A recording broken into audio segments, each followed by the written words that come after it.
الحمد لله وكفى وسلام على عباده الذين اصطفى خصوصا على سيدنا ونبينا محمد المصطفى وعلى آله وأصحابه أولي الصدق والصفاء. أما بعد فأعوذ بالله من الشيطان الرجيم. بسم الله الرحمن الرحيم. وما خلقت الجن والإنس إلا ليعبدون. صدق الله مولانا العظيم وصدق رسوله النبي الكريم الأمين المكين الحميد الرؤوف الرحيم. إن الله وملائكته يصلون على النبي يا أيها الذين آمنوا صلوا عليه وسلموا تسليما. اللهم صل على سيدنا مولانا محمد وعلى آله وصحبه وبارك وسلم. بعد الصلاة والسلام اللہ سے ہمیں تو کا لاکھ لاکھ فضل و احسان اور اس کا کرم ہے کہ اس ذاتے والا صفات نے آج جمعۃ المبارک کی اس باسعادت نشست میں ہمیں اپنے اس عظیم گھر میں حاضری کی توفیق عطا فرمائے. عوامل مقدار جیسا کہ آپ احباب کے علم میں ہے کہ ہم پچھلے کچھ جمعہ کے خطاب میں اللہ کی معرفت کے حوالے سے گفتگو کو جاری رکھے ہوئے ہیں اور آج بھی انشاءاللہ ہم اسی حوالے سے گفتگو کرنے کی سعادت حاصل کریں گے. اللہ تبارک تعالیٰ ہمارے اس کہے اور سنے کو اپنی بارگاہ میں درجہ قبولیت عطا فرمائے. اللہ تبارک تعالیٰ نے انسان کی جو مقصد تخلیق ہے اس کو بیان کرتے ہوئے ارشاد فرمایا کہ وما خلقت الجن والانس الا لیعبدون. اور یعبدون کا مطلب میں نے عرض کیا تھا کہ یہاں یعبدون کا مطلب ہے الا لیعبدون. ہم نے انسان کو اپنی معرفت کے لیے پیدا کیا. انسان کو نہیں فرمایا انسان اور جن دونوں کو اپنی معرفت کے لیے پیدا کیا. یہ دو قولات ایسی ہیں کہ جن کی تخلیق کا مقصد اللہ نے اپنی معرفت کو بیان کرا. ہمارے یہاں جب کسی بچے کی پیدائش ہوتی ہے تو ہم یہ سمجھتے ہیں کہ شاید انسان پیدا ہوا ہے. ہم یہ سمجھتے ہیں کہ شاید انسان پیدا ہوا ہے. لیکن وہ جو بچہ پیدا ہوتا ہے وہ انسان نہیں، وہ آدمی ہوتا ہے. وہ کیا؟ آدمی ہوتا ہے. اور انسان کی پیدائش کہاں پہ ہوئی؟ انسان کس چیز کا نام ہے؟ انسان جو ہے وہ انسان بندے کے اندر وہ جو انرجی ہے، وہ جو پاور ہے جسے روح کہتے ہیں بندے کے اندر، اور روح سے پہلے بھی کچھ تھا کہ جو ہمیں معلوم نہیں تھی. روح سے پہلے بھی کچھ تھا جو ہمیں معلوم نہیں تھی. کیونکہ روح جو ہے وہ اللہ کی عارف ہے، اللہ کی معرفت اس کو حاصل ہے. تو اس کی تخلیق کہاں پہ ہوئی؟ جب یہ اس باڈی میں آ گئی. یہ باڈی جو آدم علیہ السلام کی وجہ سے جو چار عناصر اربع سے بنی، اس باڈی میں جب وہ روح آ گئی، اس روح اور اس باڈی کے اس مل جانے کو ہم کیا کہتے ہیں؟ انسان. تو اصل میں یہ جو انسان کی باڈی ہے یہ آدمی کے درجے میں آتی ہے، انسان کے درجے میں نہیں آتی. انسان کیا چیز ہے؟ اللہ تبارک تعالیٰ خود ارشاد فرماتے ہیں، تعارف کرتے فرماتے ہیں انسان کا. انسان کیا ہے؟ فرمایا کہ هل أتى على الإنسان حين من الدهر لم يكن شيئا مذكورا. فرمایا کہ انسان انسان پہ ایک ایسا وقت بھی گزرا ہے کہ جب وہ کوئی شے مذکور نہیں تھا، ایسا وقت بھی گزرا ہے۔ جب وہ کوئی شے مذکور نہیں تھا تو وہ انسان کیا تھا، کیسا تھا اور کہاں تھا، کیا تھا، کیسا تھا اور کہاں تھا، اور وہ انسان تھا۔ ابھی آدم علیہ السلام کو تخلیق نہیں کیا گیا تھا، اللہ اس سے پہلے کی بات کر رہا ہے۔ فرمایا کہ ایک وقت ایسا بھی تھا کہ انسان جو ہے وہ کچھ ہے مذکور نہیں تھا لیکن انسان تھا۔ اب اس آیت کریمہ سے محض عدم کی بات کرنا کہ عدم نے تھا، کچھ بھی نہ تھا، اللہ کہتا ہے کہ کچھ بھی نہ تھا، انسان کا ایسا بھی وقت گزرا، تو بھائی اللہ یہ کہتا ہے کہ انسان پر ایسا وقت گزرا کہ جب وہ کچھ ہے اب مذکور، یعنی کچھ ہے مذکور نہیں تھا۔ تو اس کا مطلب ہے کہ کچھ بھی نہ تھا، عدم تھا، لیکن عدم میں انسان جو ہے وہ موجود تھا، عدم میں انسان موجود تھا۔ اس باڈی کے ساتھ موجود تھا؟ نہیں۔ کس باڈی کے ساتھ؟ وہ انسان کا باطن تھا، انسان کی روح تھی، باطن تھا، روح بھی بعد میں۔ اس وقت انسان کا باطن تھا جب اللہ نے اس کو تخلیق کیا، اور پھر اللہ نے تخلیق کر کے اس کو کہاں رکھا؟ اپنے پردہ احدیت میں، اپنے پردہ احدیت میں خدا نے رکھا، اور خدا نے کہا کہ ایسا بھی وقت تھا کہ جب ہم نے انسان کو اپنے پردہ احدیت میں چھپا رکھا تھا، جب وہ کچھ ہے مذکور تھا ہی نہیں لیکن انسان موجود تھا، انسان موجود تھا، یہ پیدائش ہے۔ انسان اس کی باڈی ابھی نہیں بنی تھی، ابھی تو زمین کا بھی کہیں نام و نشان نہ تھا، تو اس کی باڈی نہیں بنی تھی۔ پھر وہ عناصر اربع یعنی آگ، پانی، مٹی، ہوا، ابھی ان کا بھی وجود نہیں تھا، عناصر اربع کا بھی وجود نہیں تھا۔ آدم علیہ السلام کو بھی اللہ نے تخلیق نہیں کیا تھا، تو آدمی نہیں تھا، ابھی انسان تھا، یعنی یہ باڈی موجود نہیں تھی، انسان تھا۔ اللہ نے بالکل یہ نہیں کہا کہ میں نے آدمی کو اپنی معرفت کے لیے پیدا کیا، فرمایا کہ میں نے انسان کو اپنی معرفت کے لیے پیدا کیا، اور انسان اس باڈی سے پہلے اللہ کی بارگاہ میں موجود تھا۔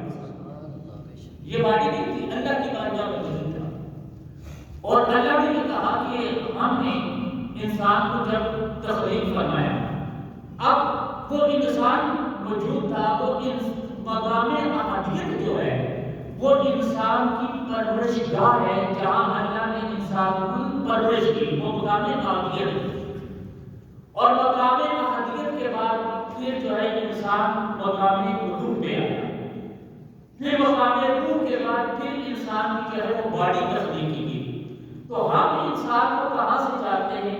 بہت کم لوگ جانتے ہیں عالم ارواح سے، کہ جب انسان تخلیق ہوا، اس کی روح پیدا ہوئی، تو ہم نے جاننا شروع کیا کہ وہاں انسان عالم ارواح میں موجود تھا، لیکن وہ بھی بہت کم لوگ جانتے ہیں۔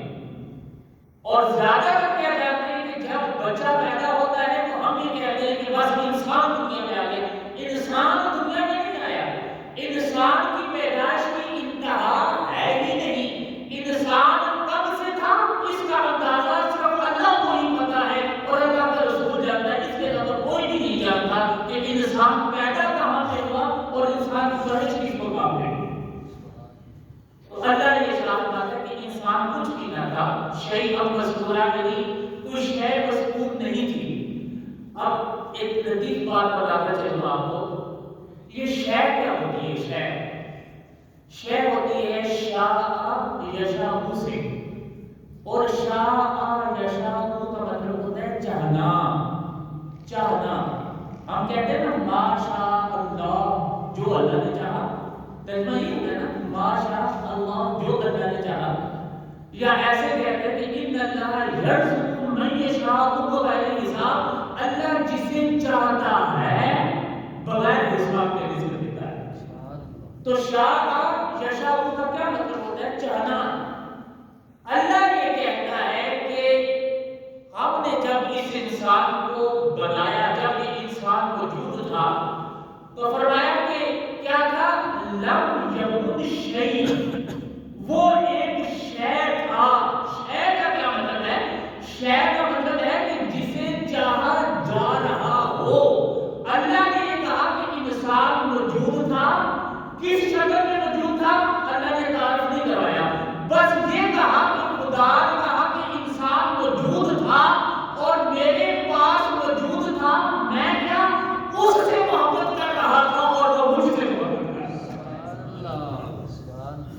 انسان کو کیا سمجھتے ہیں کہ چھوٹی سی مخلوق اللہ نے بنا کے بھیج دی اور تصور یہ ہے کہ بس موت آئے گی اور موت سے مٹ جائے گا اور ختم ہو جائے گی بات، چند سانسوں کی بات ہے، چند لمحوں کی زندگی ہے۔ یہ بالکل ایک غلط کنسپٹ ہے جو ہمارے اندر داخل کر دیا اور ہم انسان کی حقیقت کو سمجھیں گے کہ انسان کیا ہے۔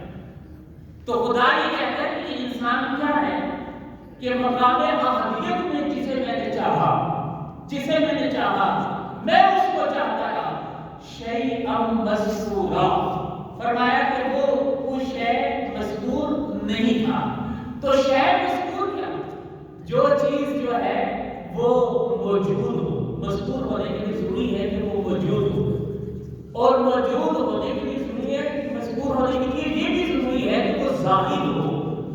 جو چیز ظاہر ہو ذکر اسی کا ہوتا ہے نا، اور جو چیز موجود ہو تو ذکر اسی کا ہوتا ہے۔ اللہ یہ کہتا ہے کہ یہ انسان کیا موجود تھا لیکن مذکور نہیں تھا۔ یہ انسان کیا تھا؟ موجود تھا لیکن مذکور نہیں تھا، اور میں نے اس کو مذکور رکھا ہوا تھا۔ مذکور کا مطلب ہوتا ہے چھپا ہوا، اور کہاں اللہ نے کہا کہ اس کو میں نے تخلیق ہی اپنی محبت کے لیے کیا، اسے میں نے تخلیق ہی اپنی معرفت کے لیے کیا۔ اب یہ میرے سامنے مقام احدیت میں موجود تھا، میں اس کی پرورش کرتا تھا۔ کیسے؟ کبھی میں اس کو اپنے قرب میں بلا کے، کبھی میں اس میں اپنے افعال کی تجلی ڈال کے، کبھی میں اس کو اپنے اسماء کی تجلیوں میں اس کو گم کر کے، کبھی اپنی محبت کا جام ملا کے، کبھی اسے اپنی معرفت کا جام ملا کے، کبھی اسے اپنی ذات کی معرفت عطا کر کے میں اس کی پرورش کرتا رہا۔ یہ انسان وہاں پہ موجود تھا، یہ کسی کی گود میں نہیں پڑا۔ اللہ یہ کہتا ہے کہ انسان کو میں نے خود تخلیق کیا، اپنی محبت کی باہوں میں لیا، اور پھر اپنی بارگاہ میں بٹھا کے اس کی اپنی پرورش میں نے کی۔ تو انسان کی اتنی چھوٹی سی چیز ہے کہ ایک موت کا جھٹکا آیا اور انسان ختم ہو گیا، اور یہ چند سانسیں جو ہیں بس یہ انسان کی زندگی کا خاتمہ کر دیں گے؟ ایسا نہیں۔ اہل علم کے لیے ایک بات ہے، ذرا نوٹ کر لیجیے گا کہ موت کہہ دیں، انتقال کہہ دیں، وصال کہہ دیں، یا فوت ہونا کہہ دیں، آپ گرامر کے طور پہ یعنی ان ساری چیزوں کی آپ میننگز دیکھ لیں۔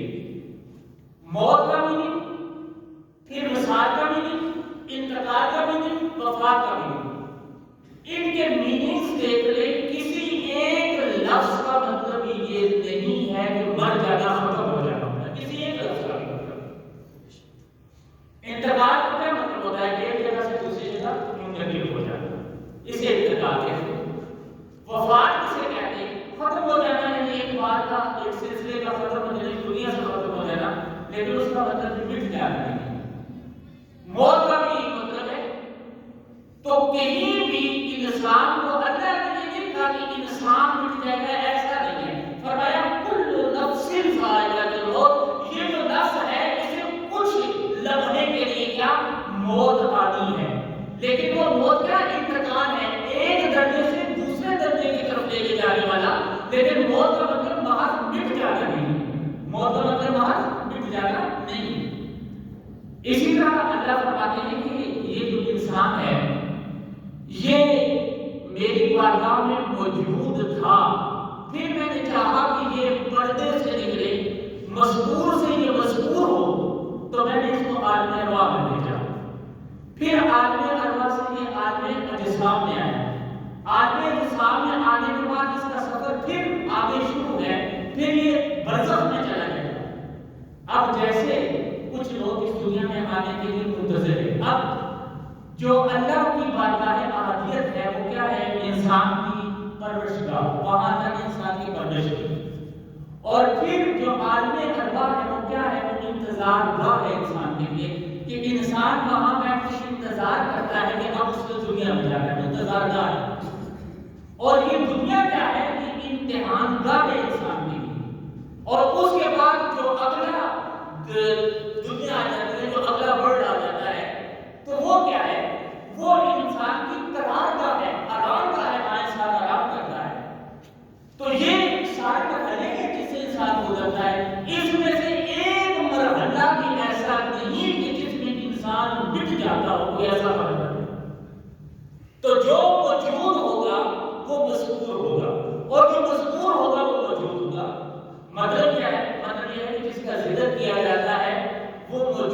جڑتا ہے تو اس کا ذکر ہوتا ہے نا.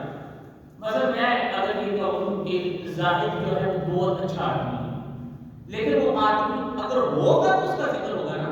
میں کہوں گا بھائی اس کی تعلیم بہت اچھی ہے، اس کے بات کرنے کا اخلاق اس کا بہت اچھا ہے، عادات و اخلاق بہت اچھے ہیں، لیکن اگر وہ موجود ہوگا تو اس کا ذکر ہوگا نا. اگر وہ موجود نہیں ہوگا تو اس کا ذکر نہیں ہوگا.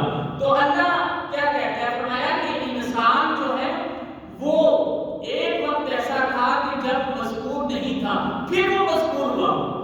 مذکور کیسے ہوا؟ فرمایا کہ مذکور ہونے کا بھی ایک سلسلہ بنا دیا.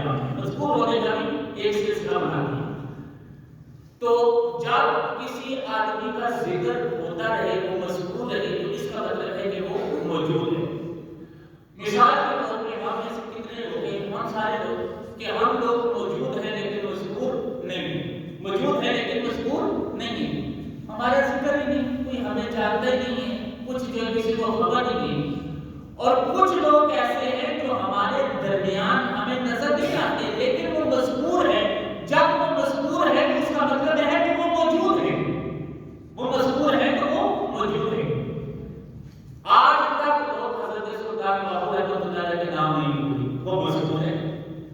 آج تک دادا علی حجویری کو کون نہیں بولا، وہ مذکور ہے. بڑی سرکار کو کون نہیں بولا، پھر مہر علی شاہ صاحب کو کون نہیں بولا، خواجہ معین الدین چشتی کو کون نہیں بولا، سفیان ثوری کو کون نہیں بولا، حضرت منصور حلاج کو کون نہیں بولا. یہ سارے کیا ہیں؟ یہ مذکور ہے. جو مذکور ہے وہ موجود ہے. اس کا مطلب ہے کہ اگر ان کا ذکر ہو رہا ہے تو نہ کبھی موت ان کو بٹا سکی ہے، نہ کبھی موت ان کو بٹا سکی. انسان موجود رہے گا، انسان موجود رہے گا. کیوں؟ اس وجہ سے کہ اللہ تبارک تعالیٰ نے جو ہے وہ ایک وعدہ کیا انسان سے، اور وہ وعدہ کیا؟ فرمایا کہ اے انسان فاذکرونی، تو میرا ذکر کر، اذکرکم، میں تمہارا ذکر کروں گا، تو میرا ذکر کر. اب ایک آدمی جو ہے وہ ساری زندگی اللہ اللہ اللہ اللہ کرتا رہا.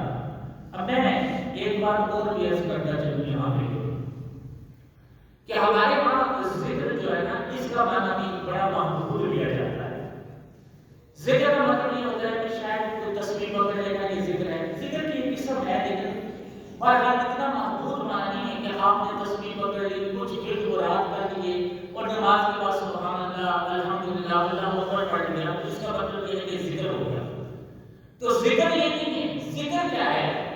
ذکر یہ ہے کہ انسان کا ہر عمل، ہر فعل اللہ کے لیے بننے کی اس کا ذکر ہے. اگر اللہ کے لیے کوئی شخص کسی یتیم کے سر پہ ہاتھ رکھ رہا ہے تو وہ بھی اللہ کا ذکر کر رہا ہے.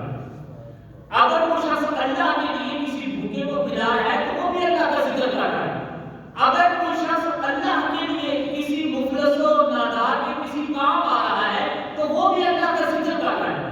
کوئی شخص ایمانداری سے اپنی ڈیوٹی سے انجام دے رہا ہے تو وہ بھی اللہ کا ذکر کر رہا ہے.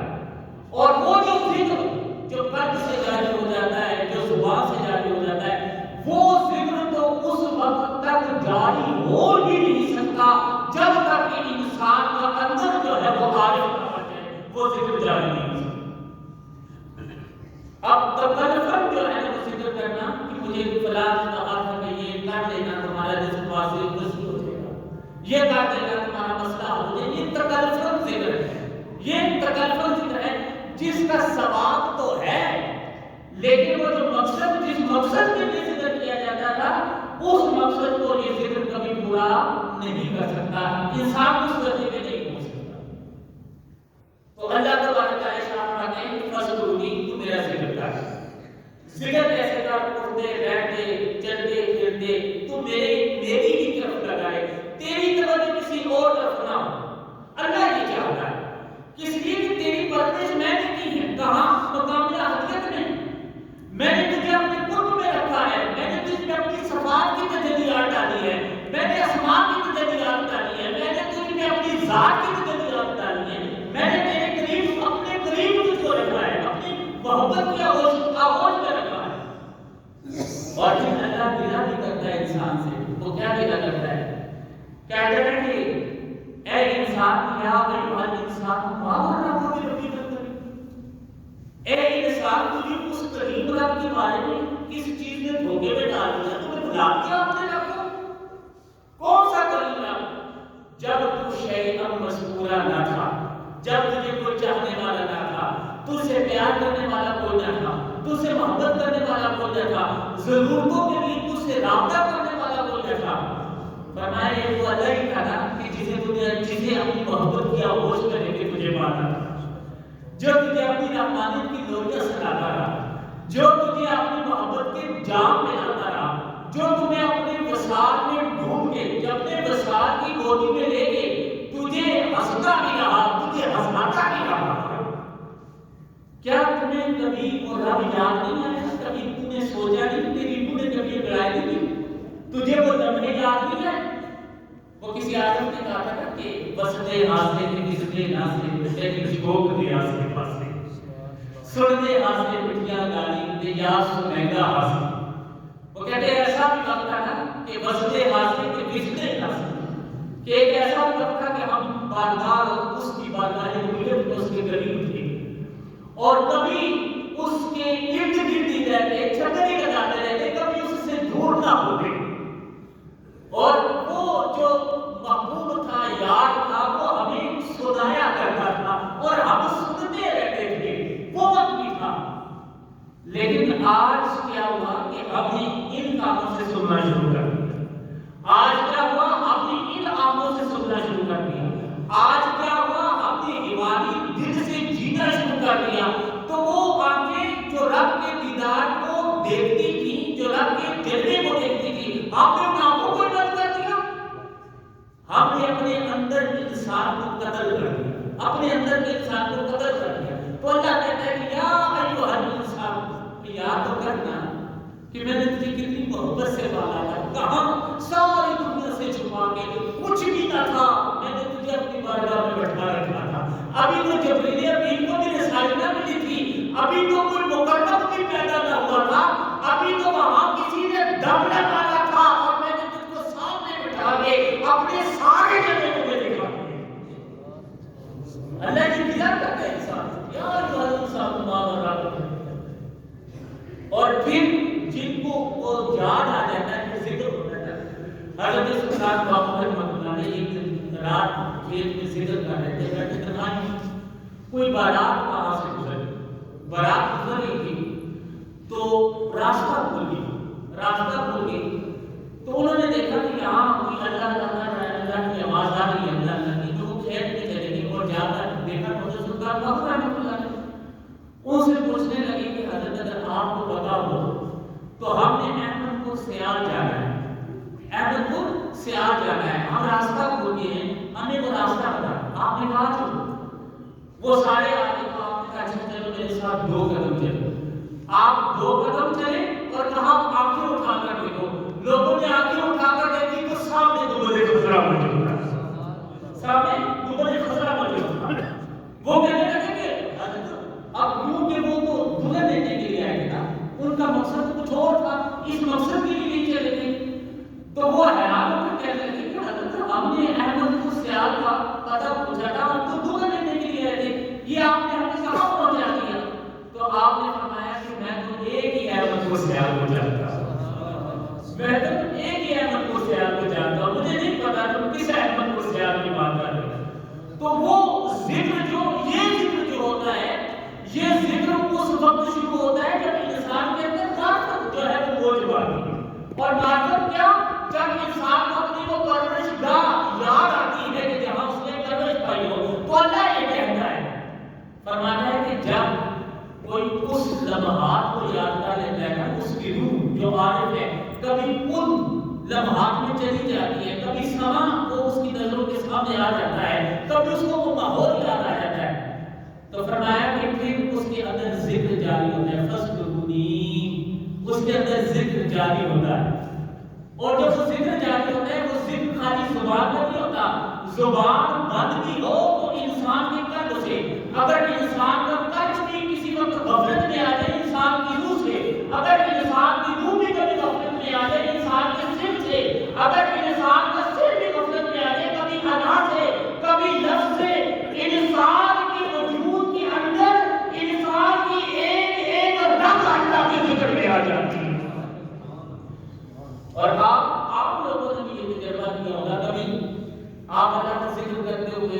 پڑھتے پڑھاتے ہوئے کبھی ایسے تہجد کی بات اکثر ایسا ہوتا ہے کہ جن خوش نصیبوں کو تہجد نصیب ہو جائے تو وہ کبھی سو جائے نا تو ان کے قریب کچھ بیٹھے ہوئے لوگ ہوتے ہیں، وہ کہتے ہیں یار تو سو رہا تھا لیکن تیرے منہ سے اللہ اللہ نہیں کر رہا.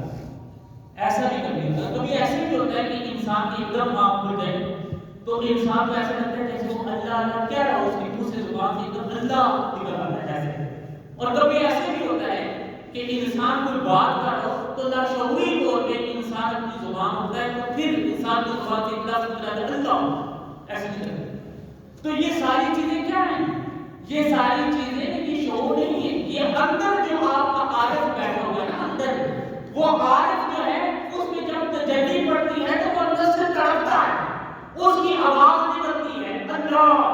آپ شعوری سطح پہ کبھی اولاد کی فکر میں، کبھی مال کی فکر میں، کبھی جان کی فکر میں، کبھی حرص و لالچ میں اس آواز کو نہ سنتے ہیں اور نہ اس آواز کو باہر نکلنے دیتے ہیں. تو آواز کو اندر کی اندر کرتے رہ جاتے ہیں. اللہ یہ کہتا ہے فذکرونی، جس نے مجھ کو جان کے معرفت کے ساتھ پہچان کی یاد کر لیا تو فرمایا اذکرکم، فرمایا کہ اگر وہ مجھے یاد کرتا ہے تو وہ میرا ذاکر ہے، میں اس کا مذکور ہوں. اور فرمایا کہ پھر ایسا بھی وقت آتا ہے کہ وہ مذکور بن جاتا ہے اور میں اس کا ذاکر بن جاتا ہوں. وہ مذکور بن جاتا ہے اور اس کا ذاکر بن جاتا ہوں. کیسے کہ انسان اللہ کا ذکر کرے گا کتنے عرصے کا؟ 100 سال تک کرے گا، زیادہ سے زیادہ 150 سال. کتنا جی لے گا انسان؟ اللہ یہ کہتا ہے کہ بندے اگر تو نے میری معرفت کو پا لیا اور تیرے اندر میرے ذکر کا چرخہ چلنا شروع ہو گیا تو فرمایا کہ تو ایک محدود عرصے تک میرا ذکر کرے گا. فرمایا جب تک تو رہے گا میرا ذکر تو کرتا رہے گا، تو ذاکر رہے گا. اور فرمایا کہ پھر ایک وقت ایسا آئے گا کہ تو اس دنیا سے چلا جائے گا، پھر تو مذکور ہوگا، میں ذاکر ہوگا. جب تک میں ہوگا میرا ذکر ہوتا رہے گا، جب تک میں ہوگا میرا ذکر ہوتا رہے گا، میں رہوں. اور وہ ذکر کیسے؟ آسمانوں میں، پھر آسمانوں سے فرشتوں کے ذریعے اس دنیا میں.